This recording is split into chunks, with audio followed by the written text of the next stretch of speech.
Hello students, आप सभी का हमारे यूट्यूब चैनल में हार्दिक स्वागत है।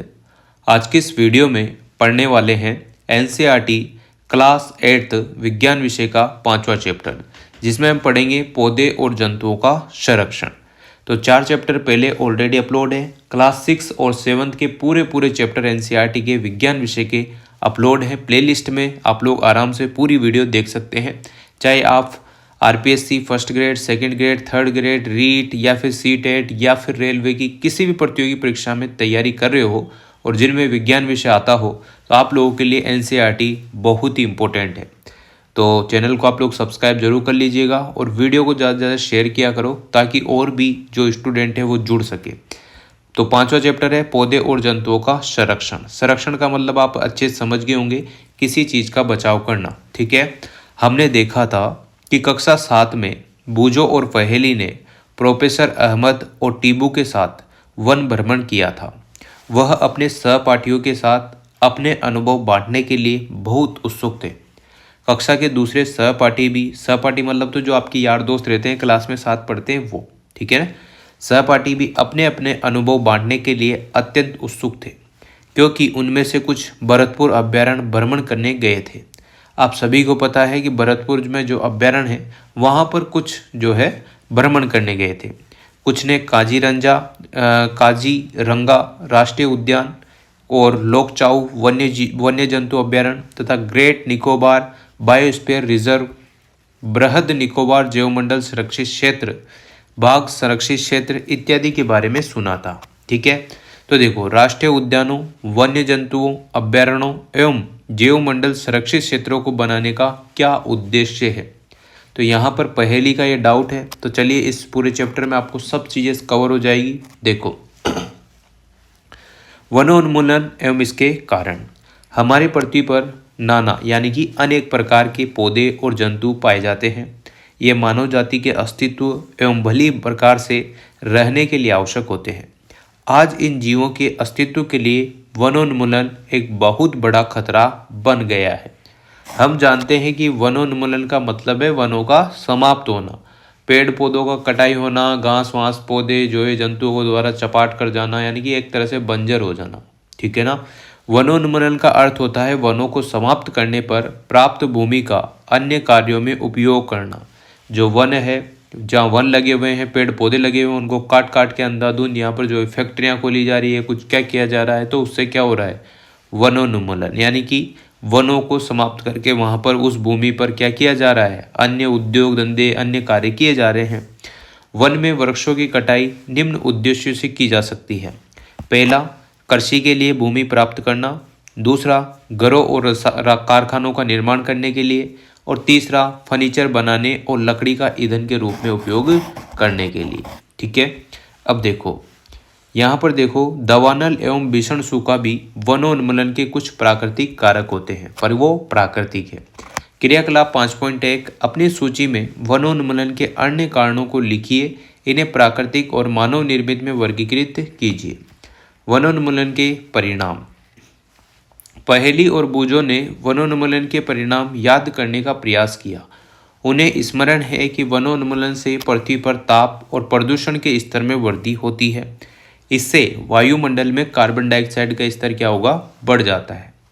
भौम जल स्तर का भी निम्नीकरण हो जाता है। उन्हें पता है कि वनोन्मूलन से प्राकृतिक संतुलन भी क्या होगा, प्रभावित होगा।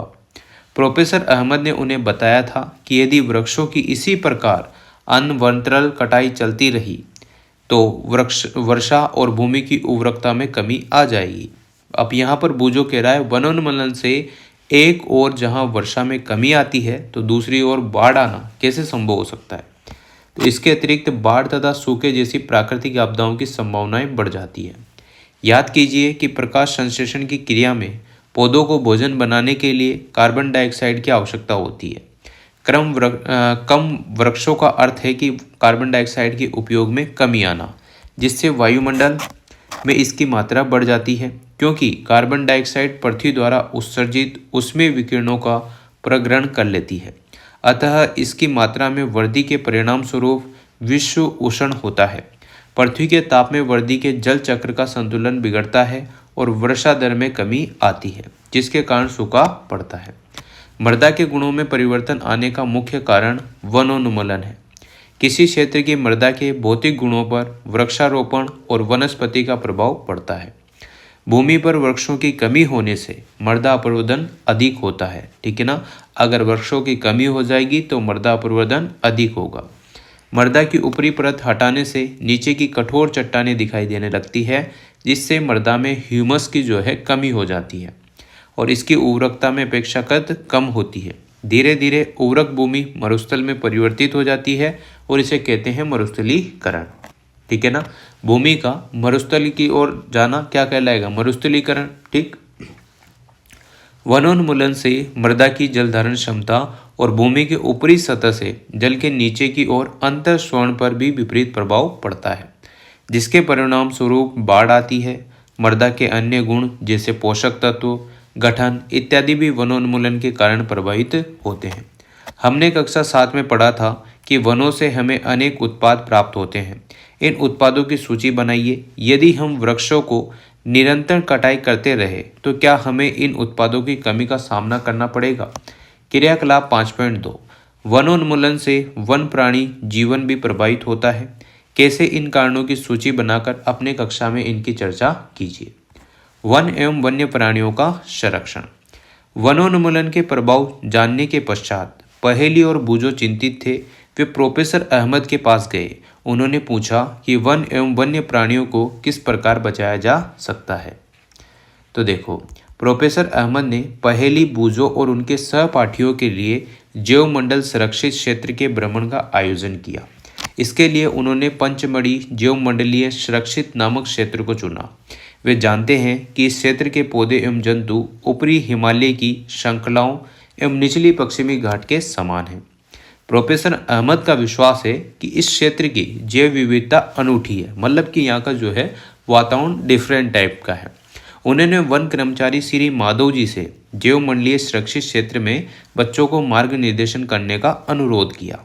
उन्होंने बताया कि जैविक महत्व के क्षेत्रों का संरक्षण हमारी राष्ट्रीय परंपरा का एक भाग है। देखो, जैवमंडल पृथ्वी का वह भाग है जिससे सजीव पाए जाते हैं अथवा जो जीवन यापन के योग्य है। जैव विविधता का अर्थ है पृथ्वी पर पाए जाने वाले विभिन्न जीवों की प्रजातियां, उनके पारस्परिक संबंध एवं पर्यावरण से उनका संबंध। माधव जी ने बच्चों को समझाया कि हमारे व्यक्तिगत प्रयासों और समाज के प्रयासों के अतिरिक्त सरकारी एजेंसियां भी वनों और वन्य जंतुओं की सुरक्षा हेतु कार्यरत है। सरकार उनकी सुरक्षा और संरक्षण हेतु नियम, विधियों और नीतियां बनाती है। वन्य जंतु अभ्यारण्य, राष्ट्रीय उद्यान, जैवमंडल संरक्षित क्षेत्र इत्यादि पौधों और जंतुओं के लिए संरक्षित और सुरक्षित क्षेत्र है। अब देखो, वनस्पति जात और प्राणी जात और उनके आवासों के संरक्षण हेतु संरक्षित क्षेत्र चिन्हित किए गए हैं, जिन्हें वन्य जीव अभ्यारण्य, राष्ट्रीय उद्यान, जैवमंडल आरक्षित क्षेत्र कहते हैं। वृक्षारोपण, कृषि, चारागाह, वृक्षों की कटाई, शिकार, खाल प्राप्त करने हेतु शिकार, पोचिंग है ना। देखो, किसी भी जंतु है, किसी भी जानवर से अगर आप खाल प्राप्त कर रहे हैं तो उसे कहते हैं पोचिंग। इन क्षेत्रों में क्या है? निषेध है। अगर आपने किसी भी जंगली जीव की हत्या कर दी, उसे मार दिया, तो आप के ऊपर जो है कार्रवाई, कानूनी कार्रवाई होगी, तो ध्यान रखिएगा। वन्यजीव अभ्यारण्य वह क्षेत्र जहाँ जंतु एवं उनके आवास किसी भी प्रकार के विक्षोभ से सुरक्षित रहते हैं, वन्यजीव अभ्यारण्य कहलाते हैं। राष्ट्रीय उद्यान वन्य जंतुओं के लिए आरक्षित क्षेत्र, जहां वह स्वतंत्र निर्बोध रूप से आवास एवं प्राकृतिक संसाधनों का उपयोग कर सकते हैं। जैवमंडल आरक्षित क्षेत्र की अगर हम बात करें तो वन्य जीवन, पौधों और जंतु संसाधनों और उस क्षेत्र के आदिवासियों के पारंपरिक ढंग से जीवन यापन हेतु विशाल संरक्षित क्षेत्र। अब यहाँ क्रियाकलाप 5.3 दिया गया है। देखो, इसमें अपने जिले, प्रदेश और देश के राष्ट्रीय उद्यानों, वन्य जंतु अभ्यारण्यों, जैवमंडल आरक्षित क्षेत्रों की संख्या ज्ञात कीजिए। सारणी 7.1 को भरिए। इन क्षेत्रों को अपने प्रदेश एवं भारत के रेखांचित्र भी दर्शाइए। अब देखो, जैवमंडल आरक्षण क्या होता है। प्रोफेसर अहमद और माधव जी के साथ बच्चों ने जैवमंडल आरक्षित क्षेत्र में प्रवेश किया। माधव जी ने समझाया कि जैव विविधता के संरक्षण के उद्देश्य से जैवमंडल आरक्षित क्षेत्र बनाए गए हैं। जैसा कि आप जानते ही हैं, जैव विविधता का अर्थ है किसी क्षेत्र विशेष में पाए जाने वाले सभी पौधों, जंतुओं, सूक्ष्म जीवों की विभिन्न प्रजातियां। किसी क्षेत्र का जैवमंडल आरक्षित क्षेत्र उस क्षेत्र की जैव विविधता एवं संस्कृति को बनाए रखने में सहायक होता है। किसी जैवमंडल आरक्षित क्षेत्र के अंतर्गत अन्य संरक्षित क्षेत्र भी हो सकते हैं। पंचमढ़ी जैवमंडल आरक्षित क्षेत्र में सतपुड़ा नामक एक राष्ट्रीय उद्यान और बोरी एवं पंचमढ़ी नामक 2 वन्य जंतु अभ्यारण्य आते हैं। अब यहाँ देखो, संरक्षित क्षेत्र, राष्ट्रीय उद्यान, वन्य जंतु अभ्यारण्य, जैवमंडल आरक्षित क्षेत्र की यहाँ पर सूची है। इसमें आपके जिले में, प्रदेश में, देश में क्या क्या है, कितने हैं, वो आपको लिखने हैं। ठीक है, यहाँ देखो, पंचमढ़ी जैवमंडल आरक्षित क्षेत्र की अगर हम बात करें तो पंचमढ़ी अभ्यारण्य है, पिपलिया को, पनार पानी गेट है, पचमढ़ी है, बोरी है, देन है, बोरी अभ्यारण्य है, चूर्णा है, संरक्षित क्षेत्र है, नीमगन है, सतपुड़ा राष्ट्रीय उद्यान भी यहाँ पर है। तो पूरा आरक्षित क्षेत्र यहाँ पर मेंशन किया गया है। देखो क्रियाकलाप 5.4, आपके अपने क्षेत्र में जैव विविधता को विक्षोभित करने वाले कारकों की सूची बनाइए। इनमें से कुछ क्रियाकलाप अनजाने में ही जैव विविधता में विक्षोभ उत्पन्न कर सकते हैं।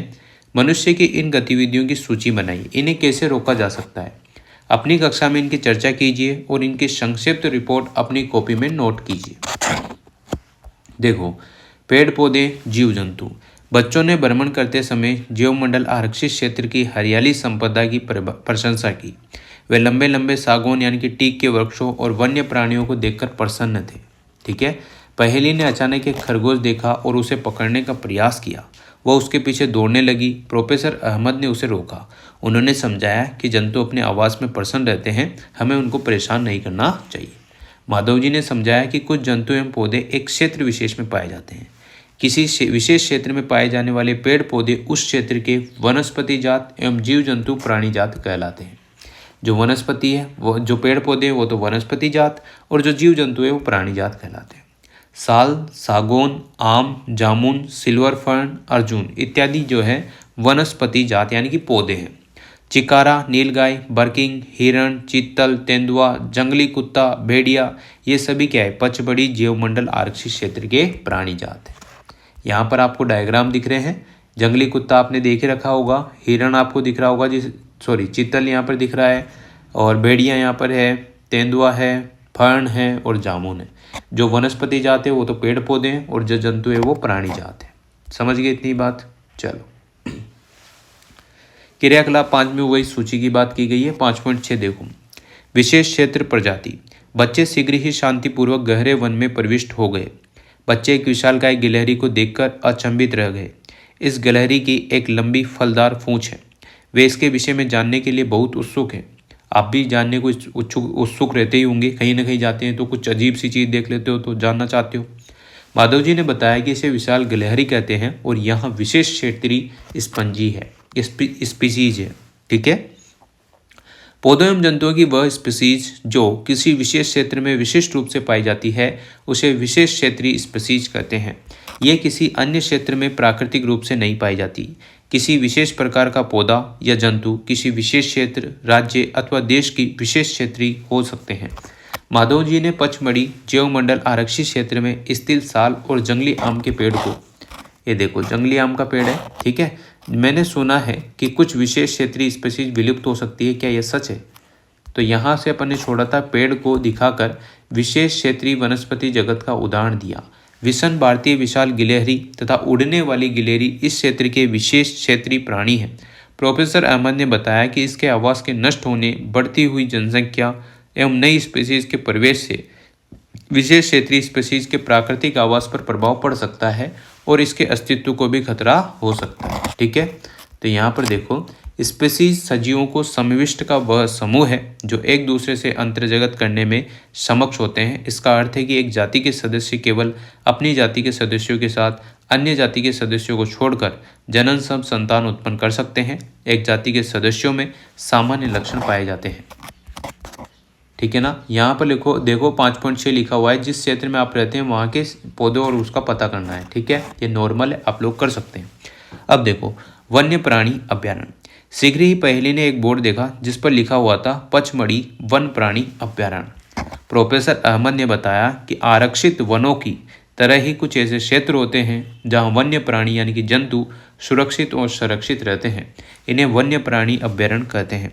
माधव जी पुनः बताते हैं कि अभ्यारण्य वह स्थान है जहां प्राणियों अथवा जंतुओं को मारना या शिकार करना अथवा पकड़ना पूर्णतः निषेध और दंडनीय अपराध है। ठीक। कुछ महत्वपूर्ण संकटापन्न वन्य जंतु जैसे कि काले हिरण, श्वेत आंखों वाले हिरण, हाथी, सुनहरी बिल्ली, गुलाबी सिर वाली बतख, घड़ियाल, कच्छ, मगरमच्छ, अजगर, गेंडा इत्यादि हमारे वन्य प्राणी अभ्यारण्यों में सुरक्षित और संरक्षित है। भारतीय अभ्यारण्यों में अनूठे दृश्य भूमि, बड़े समतल वन, पहाड़ी वन, बड़ी नदियों के डेल्टा की झाड़ी भूमि अथवा बुशलैंड है। ये अफसोस की बात है कि संरक्षित वन भी जीवों के लिए सुरक्षित नहीं रहे, क्योंकि इनके आसपास के क्षेत्रों में जो लोग रहते हैं वो वहाँ की वनों की क्या करते हैं, अंधाधुंध कटाई कर लेते हैं और वनों को नष्ट कर देते हैं। बच्चों को प्राणी उद्यान यानी कि चिड़ियाघर भ्रमण की यादें ताज़ा करने को कहा जाता है। उन्हें स्मरण है कि प्राणी उद्यान भी वह क्षेत्र है जहाँ हम प्राणियों का संरक्षण करते हैं। चिड़ियाघर और वन्य प्राणी अभ्यारण्य में क्या अंतर है? क्रियाकलाप 5.7 निकट के चिड़ियाघर प्राणी उद्यान का भ्रमण कीजिए। वहाँ के प्राणियों को किन परिस्थितियों में रखा गया है इसका परीक्षण कीजिए। ठीक है, ये लिखा हुआ है। क्या वे जंतुओं के जीवन के लिए उपयुक्त हैं? क्या जंतु प्राकृतिक आवास की अपेक्षा कृत्रिम आवास में रह सकते हैं? आपके विचार में जंतु चिड़ियाघर में अधिक आराम से अथवा प्राकृतिक आवास में राष्ट्रीय उद्यान की बात करते हैं? ठीक है ना। सड़क के किनारे एक और बोर्ड लगा हुआ था जिस पर लिखा था सतपुड़ा राष्ट्रीय उद्यान। बच्चे अब वहां जाने के लिए उत्सुक थे। माधव जी ने उन्हें बताया कि यह विशाल आरक्षित क्षेत्र है तथा पर्यावरण के संपूर्ण संकटों का संरक्षण करने में पर्याप्त है। इन्हें राष्ट्रीय उद्यान कहते हैं। यह वनस्पति जात, प्राणी जात, दृश्य भूमि, ऐतिहासिक वस्तुओं का संरक्षण करते हैं। सतपुड़ा राष्ट्रीय उद्यान भारत का प्रथम आरक्षित वन है। कौन सा प्रथम आरक्षित वन है? कौन सा? सतपुड़ा राष्ट्रीय उद्यान। सार्वतम किस्म के टिक यानी कि सागौन इस वन में पाए जाते हैं। लंबे लंबे जो बड़े बड़े वृक्ष होते हैं वो। सतपुड़ा राष्ट्रीय उद्यान की चट्टानों में आवास शरण भी स्थित है। यह इन वनों में मनुष्य की गतिविधियों के प्रागैतिहासिक प्रमाण है, जिससे हमें आदि मानव के जीवन यापन के बारे में पता चलता है। चट्टानों के इन मानव आवासों में कुछ पेंटिंग कलाकृतियां भी मिलती है। पचमढ़ी जीवमंडल संरक्षित क्षेत्र में 55 चट्टान आवास की पहचान की जा चुकी है। जंतु और मनुष्य को इन कलाकृतियों में लड़ते हुए, शिकार, नृत्य, वाद्य यंत्रों को बजाते हुए दर्शाया गया है। आज भी अनेक आदिवासी जंगल में रहते हैं। जैसे बच्चे आगे बढ़े उन्हें एक बोर्ड दिखाई दिया जिस पर लिखा था सतपुड़ा बाघ संरक्षित आरक्षित क्षेत्र। माधव जी बताते हैं कि हमारी सरकार ने बाघों के संरक्षण हेतु प्रोजेक्ट टाइगर अथवा बाघ परियोजना लागू की। इन परियोजनाओं का उद्देश्य अपने देश में बाघों को उत्तरजीविता एवं संवर्धन करना था। यहाँ पर देखो बाघ दिख रहा है आपको 5.4 में, 5.5 में जो जंगली भैंस है और 12 सिंगा आपको 5.6 में देखने को मिल रहा होगा। क्या इन वन में बाघ अभी भी पाए जाते हैं? मुझे उम्मीद है कि क्या मैं बाघ देख सकता हूँ। बाघ चित्र 0.54 में उस स्पीसीज में से एक है जो धीरे धीरे हमारे वनों से विलुप्त होते जा रहे हैं, परंतु सतपुड़ा आरक्षित क्षेत्र में बाघों की संख्या में वृद्धि हो रही है। अतः यह संरक्षण का अनूठा उदाहरण है। किसी समय शेर, हाथी, जंगली भैंसे तथा बारहसिंगा भी सतपुड़ा राष्ट्रीय उद्यान में पाए जाते थे। वे जंतु जिनकी संख्या एक निर्धारित स्तर से कम होती जा रही है और विलुप्त होते जा रहे हैं वो कहलाती है संकटपन्न जाति जंतु। बूझों को डायनासोर के विषय में याद दिलाया गया जो लाखों वर्ष पूर्व विलुप्त हो चुके थे। कुछ जीवों के प्राकृतिक आवास में व्यवधान होने से उनके अस्तित्व को खतरा पैदा हो गया है। प्रोफेसर अहमद ने बताया कि पौधों और जंतुओं के संरक्षण के उद्देश्य से सभी राष्ट्रीय उद्यानों में कड़े नियम लागू किए जाते हैं। मानवीय गतिविधियां जैसे चराना, अवैध शिकार करना, जानवरों को पकड़ना, क्या केवल बड़े जंतुओं को ही विलुप्त होने का खतरा है? मारना, जलायन, पौधों की लकड़ी, औषधीय पौधे एकत्र करना स्वीकार नहीं है। माधव जी पहेली को बताते हैं कि बड़े जंतुओं की अपेक्षा छोटे प्राणियों की विलुप्त होने की संभावना कहीं अधिक होती है। अक्सर हम सांप, मेंढक, छिपकली, चमगादड़, उल्लू इत्यादि को निर्दयता से मार डालते हैं और पारितंत्र में उनके महत्व के विषय में सोचते भी नहीं है। उनको मारकर हम स्वयं को हानि पहुंचा रहे हैं। यद्यपि वे आकार में छोटे हैं, परंतु पारितंत्र में उनके योगदान को अनदेखा नहीं किया जा सकता। समझ रहे हो बात? क्या समझ रहे हो, क्या नहीं समझ रहे? देखो जैसे चूहा है, बिल्ली गायब होती जाएगी तो चूहों की संख्या बढ़ती जाएगी। मान लो बिल्ली है कुत्ते गायब होते जाएंगे तो बिल्लियों की संख्या बढ़ जाएगी। तो पूरा प्राकृतिक जो तंत्र है, पारिस्थितिकी तंत्र है, वो उलट पुलट हो जाएगा, अधिकता हो जाएगी किसी चीज़ की। इसी वजह से क्या होता है, षष्ठी का नियम है कि ये चीज़ें चलती रहती है। वो आकार में छोटे होते हैं परंतु पारिस्थितिकी में, पारितंत्र में उनके योगदान को अनदेखा नहीं किया जा सकता।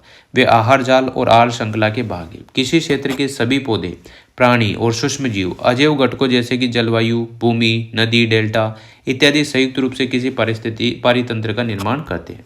मुझे आश्चर्य होगा यदि संकटापन स्पीशीज का कोई रिकॉर्ड भी हो। अब यहाँ पर देखो, रेड डाटा पुस्तक। प्रोफेसर अहमद बच्चों को रेड डाटा पुस्तक के विषय में समझाते हैं। वह उनको बताते हैं कि रेड डाटा पुस्तक, अब देखो रेड डाटा पुस्तक के बारे में ध्यान से सुनना, वह पुस्तक है जिसमें सभी संकटापन स्पीशीज का रिकॉर्ड रखा जाता है। जो चीज़ें गायब हो रही, जो जंतु गायब हो रहे हैं उनकी बात।